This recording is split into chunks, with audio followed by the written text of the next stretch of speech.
Bonjour et bienvenue, voici notre tour d'horizon économique, géopolitique, énergétique et boursier. Nous sommes le mercredi 12 avril et pour comprendre comment tourne la planète finance, c'est sur la bourse au quotidien et nulle part ailleurs. Et l'épisode du jour s'intitulera « La hausse somnambulique des indices boursiers, c'est reparti ». Bon, c'est surtout reparti pour le CAC 40 qui en est, je crois, à 7 ou 8 séances de hausse avec une seule petite consolidation intermédiaire. Et le CAC 40 qui inscrit un nouveau record historique absolu. Bah oui, vous ne pouvez pas ne pas en parler aujourd'hui.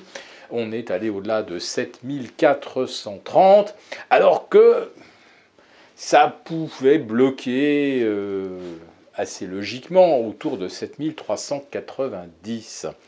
Alors, le CAC au-delà de 7004, est-ce que d'un seul coup, les opérateurs se ruent à l'achat? Eh bien, figurez-vous qu'on a franchi le cap des 7004 dans un calme et une absence de volume digne d'un 15 août ou d'une trêve des confiseurs, puisque à la mi-séance, on était encore très loin d'avoir atteint le milliard d'euros de transactions.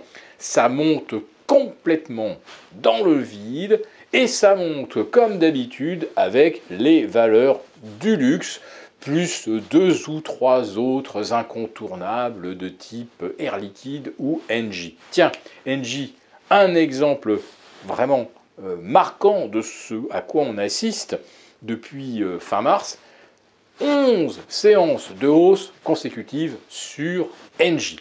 Alors oui, certes, c'est une valeur de rendement, et le rendement est quand même appréciable, il est de 8%, mais on vient d'engranger 10% en 11 séances, et ça continue de payer. Mais tout ça dans des petits volumes.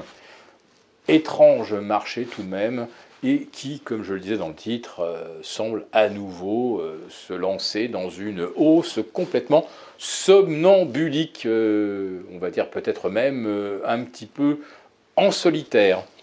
Car il manque encore environ 1,5% à l'Eurostoxx pour retracer son record absolu. Il en manque un peu plus au DAX. Et globalement, il n'y a que le MIB, c'est-à-dire l'indice phare de Milan, pour retracer, comme le CAC 40, son record absolu.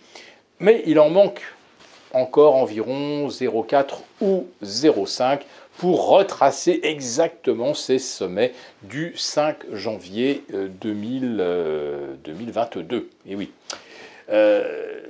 Ces indices sont donc sur des sommets, mais je ne m'explique pas ou très difficilement comment on peut les atteindre avec aussi peu d'acheteurs et aussi peu de titres participant justement à l'ascension indicielle.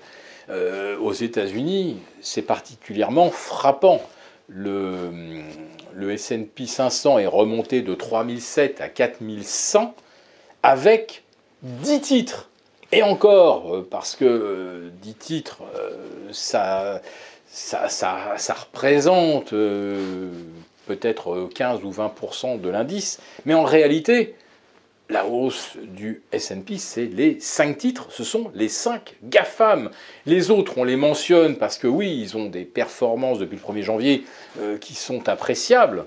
Mais globalement, les achats sont ultra concentrés sur les valeurs du luxe à Paris, sur les GAFAM aux États-Unis. Et on peut se demander, mais qu'est-ce que cela signifie? Ben, comme on l'observe au quotidien, il n'y a aucun volume, et on est sur des sommets historiques, et bien finalement les gérants jouent la prudence. Ils ne vont que sur les dossiers où on a un peu de profondeur dans les carnets d'ordre, au cas où ça tournerait mal. Alors vous allez me demander, mais qu'est-ce qui pourrait bien tourner mal, puisque rien ne tourne mal? Vous le constatez, on est revenu au sommet historique avec des taux qui, à un an de distance, sont passés de 0 à 350 points en Europe, de 0 à 500 points aux États-Unis.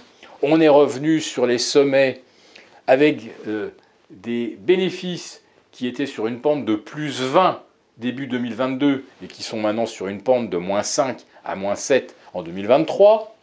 On avait 6% de croissance, ou voire un peu plus, à fin 2022. On va tranquillement vers les zéros. Et d'ailleurs, le FMI vient de revoir à nouveau à la baisse ses prévisions de croissance pour 2023. Et en plus de ça, les entreprises qui voudraient racheter leurs propres titres pour continuer de faire monter la sauce, eh bien, l'argent était gratuit il y a un an. Et aujourd'hui, il faut le payer effectivement entre 350 et 500 points de base. On peut imaginer que là aussi, la mécanique risque de s'enrayer. Et puis bien sûr, en toile de fond, vous avez l'escalade des tensions entre la Chine et les États-Unis. Et maintenant, vous avez un Emmanuel Macron qui dit qu'il ne faudrait peut-être pas trop s'en mêler, que finalement la rivalité sino-américaine, eh ben, ça les regarde et que l'Europe devrait constituer une sorte de troisième voie. Autrement dit, Macron est en train de se fâcher avec les Américains. Il est fâché évidemment avec le Premier ministre polonais. Les Allemands ont exprimé également leurs réserves par rapport aux propos d'Emmanuel Macron sur Taïwan. Bref, on risque de se retrouver encore complètement isolé. Mais pour une fois, la position d'Emmanuel Macron semble courageuse parce qu'effectivement, les Américains ont, sans vergogne, décidé de subventionner complètement leur économie avec l'IRA. Les Américains nous entraînent dans une guerre dont on peut se demander effectivement si, comme le dit Emmanuel Macron, ce n'est pas une guerre qui n'est pas de notre ressort. Et aujourd'hui, nous sommes obligés d'importer du GNL qui nous coûte 4 fois le prix du gaz naturel. Donc je vous parlais d'une hausse somnambulique des marchés. Et est-ce que M. Macron ne vient pas, lui, de se réveiller?